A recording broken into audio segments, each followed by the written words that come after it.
Ayun, pag-usapan naman natin kung bagay ba ang Aquarius sa Gemini. Pero bago yan, ipaliwanag natin muna yung background kung ano ba ang zodiac compatibility. Ito ay isang sunshine o generalization lang o hindi pa ito kabuuan ng compatibility ng bawat magkapareha.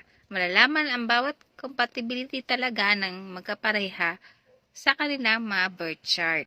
At sa isang relasyon, kailangan may acceptance ng weaknesses as strength at kanilang similarity at differences at mag-adjust, magrespeto, at open communication. Ang Aquarius at Gemini ay both air sign. Ang Gemini ay nag-enjoy sa mga something new, something different. Ang Aquarius ay masasabi nating may pagka-universal interest o malawak ang kanyang interest. Kaya din sila magkakasundo ni Gemini. Ang Gemini talaga masasabi natin na may pagka-loyal talaga. So, stick to one kung stick to one. Kaya lang medyo may times din sila na madali sila malos ng interest. Siguro dahil minsan pag di nila naramdaman na love sila, kaya nagkakaganon. Silang dalawa ay magandang magkanegosyo dahil click talaga sa kanila sa pagninegosyo. Talaga nakaka-earn talaga ng money. Katulad nga sa ibang mga video ko na si Aquarius talaga may pagka-independent at social. Alam niya magsaya na mag-isa, okay may kasama. Dahil nga ang planetary ruler ng mga Aquarius ay Uranus, doon sila matatawag na may pagka-unpredictable.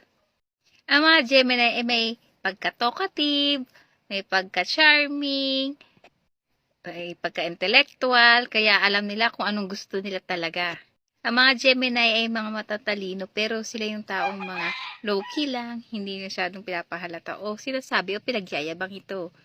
Dahil nga ang mga Gemini, ang planetary ruler nila ay Mercury, dito yung masasabi na yung kung paano sila mag-charm by their words, by their action. Ang mga Aquarius ay mga fixed sign, kaya sila yung mga taong hindi mo magigiba ang kanilang paniniwala.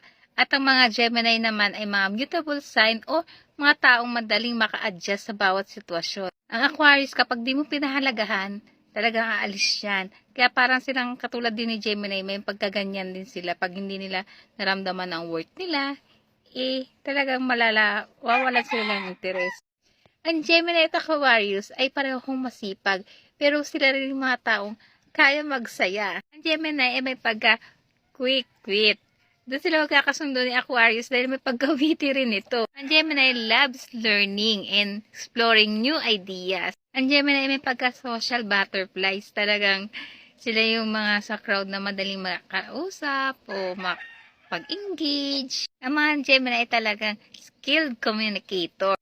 Ang mga Aquarius ay may mga strong desire to make the world a better place.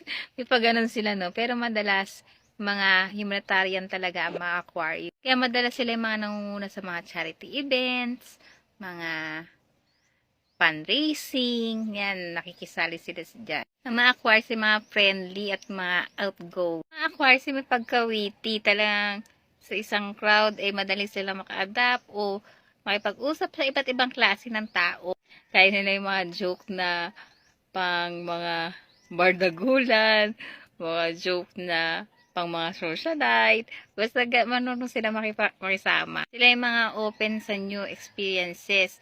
Tsaka eager talaga nilang matutunan ang bawat tinatahak nilang landas. So, kapag may mga napukaw sa kanila, talagang pag-interesan nila tong intindihin tong maigi. Ang Gemini at Aquarius ay both nagbabalyo ng freedom o independent. Pareho din silang open-minded at curious sa mga bagay-bagay. Tsaka maganda talaga mag-umpisa sila bilang kaibigan dahil doon sila magkakaroon ng strong connection. Dahil nga both air sign sila, kaya more on intellectual sila. Kaya may kahirapan or challenge sa kanila ang pag-express ng true feelings sila o true emotion nila. Dahil nga pareho sila nagbabalyo ng independence, doon din magkakaroon sila ng kahirapan or challenge or issues sa kanila na magkaroon ng long-term relationship kasi maaaring may isa na hayaan lang talagang pre na pre isa o isa naman masyadong napakampante.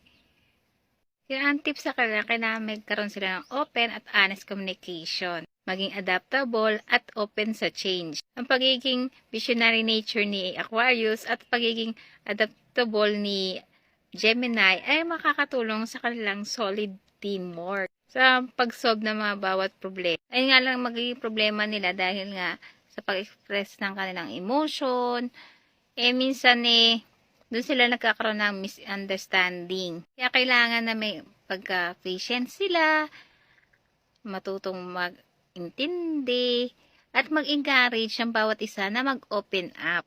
Dahil nga both intellectual sila, may tendency sila mag-overthink. Kaya maaring talagang may magduda o mag-isip na hindi maganda. I-antip talaga sila magkaroon ng patience at understanding, mutual respect at love. Si Gemini ay mas sensitive kaysa kay Aquarius kaya may pagkamatampuhin. Si Aquarius ay may pagka-stubborn at ayaw namang matitigas ang ulo at hindi consistent. Gemini, pag nagmahal talaga, isipin na niya ito ay forever niya. Kaya lang si Aquarius naman, kahit nagmahal ito, nag-iisip muna to kung forever na